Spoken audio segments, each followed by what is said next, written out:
Tess of the D'Urbervilles by Thomas Hardy. Read by Adrian Pretzelis. Chapter 9. The community of fowls to which Tess had been appointed as supervisor, purveyor, nurse, surgeon and friend made its headquarters in an old thatched cottage standing in an enclosure that had once been a garden, but that was now a trampled and sanded square. The house was overrun with ivy, its chimney being enlarged by the boughs of the parasite to the aspect of a ruined tower. The lower rooms were entirely given over to the birds, who walked about them with a proprietary air, as though the place had been built by themselves, and not by certain dusty copyholders who now lay east and west in the churchyard.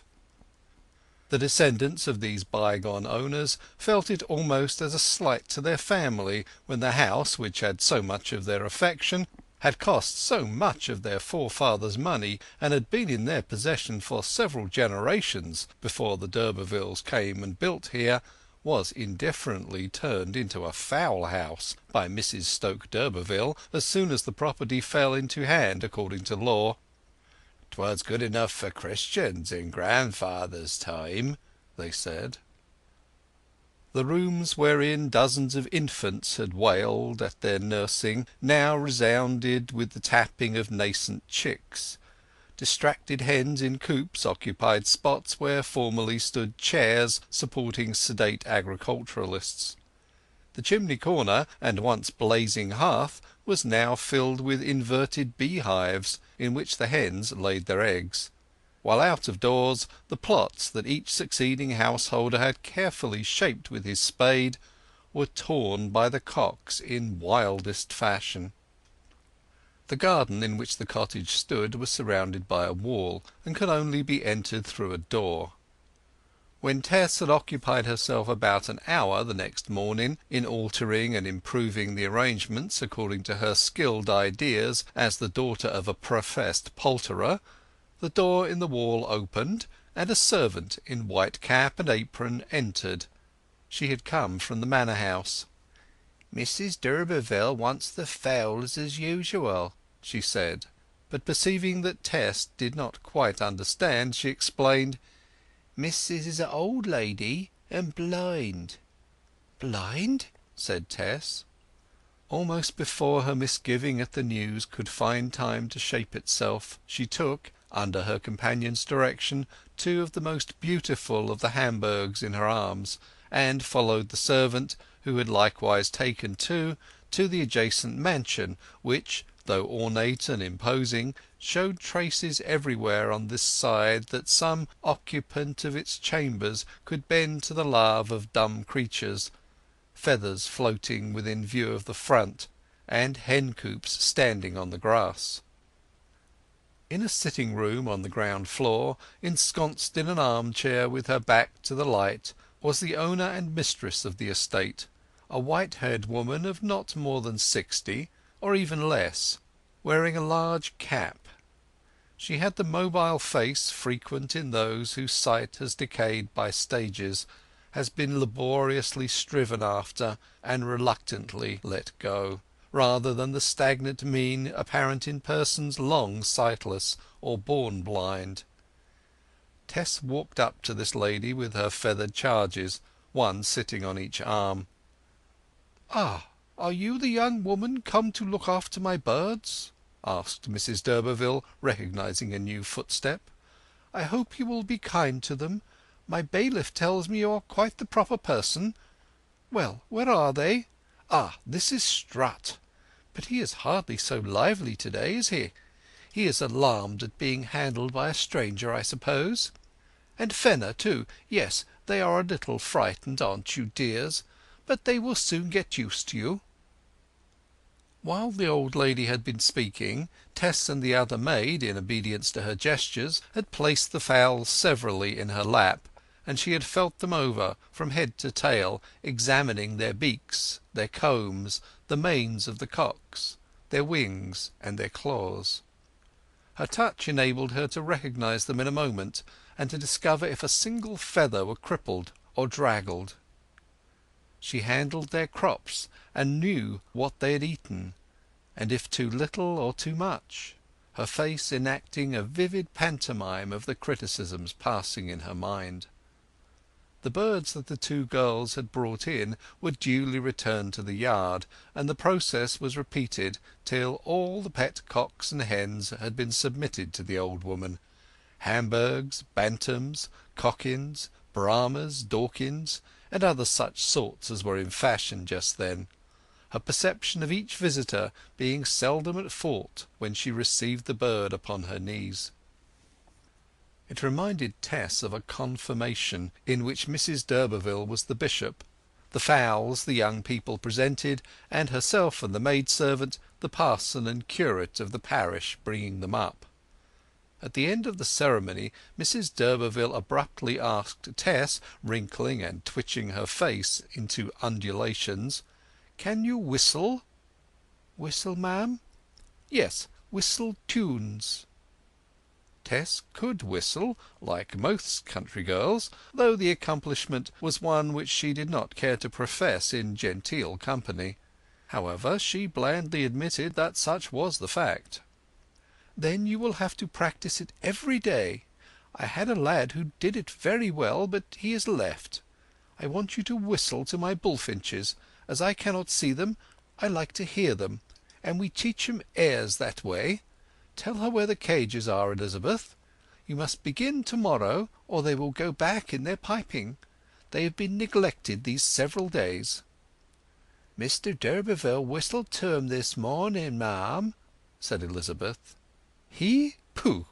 The old lady's face creased into furrows of repugnance, and she made no further reply. Thus the reception of Tess by her fancied kinswoman terminated, and the birds were taken back to their quarters.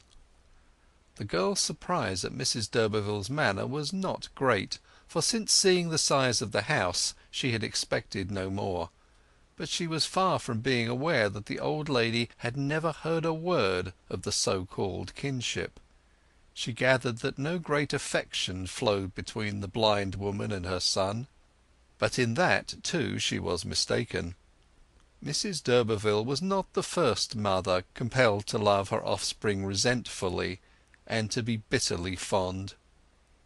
In spite of the unpleasant irritation of the day before, Tess inclined to the freedom and novelty of her new position in the morning when the sun shone, now that she was once installed there, and she was curious to test her powers in the unexpected direction asked of her, so as to ascertain her chance of retaining her post. As soon as she was alone within the walled garden she sat herself down on a coop, and seriously screwed up her mouth for the long neglected practice.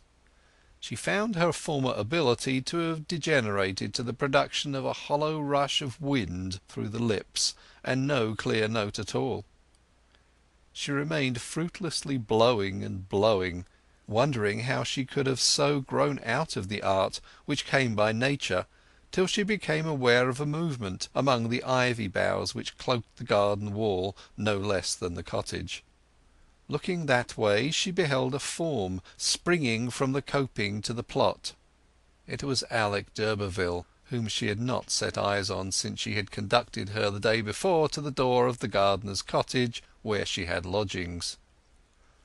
"Upon my word," cried he, "there never was before such a beautiful thing in nature or art as you.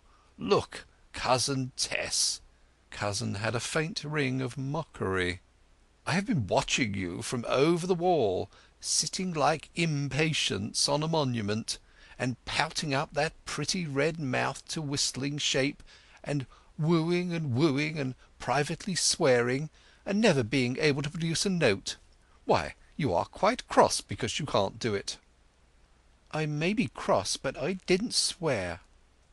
"Ah, I understand why you're trying. Those bullies. My mother wants you to carry on their musical education. How selfish of her! As if attending to these cursed cocks and hens were not enough work for any girl. I would flatly refuse if I were you." "But she wants me particularly to do it, and to be ready by to-morrow morning." "Does she? Well then, I'll give you a lesson or two." "Oh no, you won't. said Tess, withdrawing towards the door. "Nonsense! I don't want to touch you. See, I'll stand on this side of the wire netting, and you can keep on the other side, so you may feel quite safe. Now, look here, you screw up your lips too harshly. There, 'tis so." He suited the action to the word, and whistled a line of "Take, oh take those lips away," but the illusion was lost upon Tess. "Now try," said d'Urberville. She attempted to look reserved. Her face put on a sculptural severity, but he persisted in his demand, and at last, to get rid of him, she did put up her lips as directed, for producing a clear note; laughing distressfully, however, and then blushing with vexation that she had laughed. He encouraged her with "Try again." Tess was quite serious, painfully serious by this time, and she tried, ultimately and unexpectedly emitting a real round sound. The momentary pleasure of success got the better of her. Her eyes enlarged, and she involuntarily smiled in his face. "That's it! Now I have started you, you'll go on beautifully. There, I said I would not come near you, and in spite of such temptation as never before fell to mortal man, I'll keep my word. Tess, do you think my mother a queer old soul?" "I don't know much of her yet, sir." "You'll find her so. She must be, to make you learn to whistle to her bullfinches. I'm rather out of her books just now, but you will be quite in favour if you treat her livestock well. Good morning. If you meet with any difficulties and want help here, don't go to the bailiff, come to me." It was in the economy of this regime that Tess Durbeyfield had undertaken to fill a place. Her first day's experiences were fairly typical of those which followed through many succeeding days. A familiarity with Alec d'Urberville's presence, which that young man carefully cultivated in her by playful dialogue and by jestingly calling her his cousin when they were alone, removed much of her original shyness of him, without, however, implanting any feeling which could engender shyness of a new and tenderer kind. But she was more pliable under his hands than a mere companionship would have made her, owing to her unavoidable dependence upon his mother, and through that lady's comparative helplessness upon him. She soon found that whistling to the bullfinches in Mrs d'Urberville's room was no such onerous business when she had regained the art, for she had caught from her musical mother numerous airs that suited those songsters admirably. A far more satisfactory time than when she practised in the garden was this whistling by the cages each morning. Unrestrained by the young man's presence, she threw up her mouth, put her lips near the bars, and piped away in easeful grace to the attentive listeners.